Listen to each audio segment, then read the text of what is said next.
There is currently no Avengers movie planned for Phase 7 of the MCU. So a lot of people are going to be alarmed by this, thinking that we're going back to the Phase 4 days where there wasn't a plan for anything and Marvel was just doing whatever.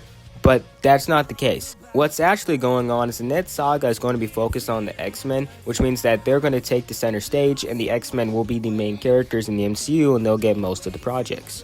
They'll take a back seat, but when the time is right, the Avengers will get movies again and they will be recast. But in the meantime, this does not mean that we will not get projects like Black Panther 3 or Captain America 5 or Shang-Chi 2 in Phase 7. There just won't be an Avengers movie like Age of Ultron until Phase 8.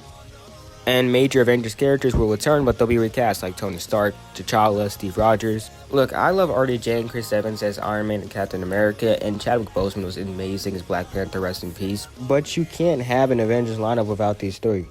You're taking away some of your core Avengers. And with this new saga, we can give some characters a redo.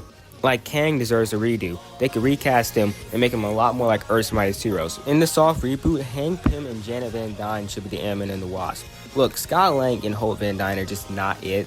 Hank and Janet are far better developed characters, and they have a lot more memorable moments in the comics. Like Hank Pym literally invented Ultron, but in the MCU they made it Tony Stark.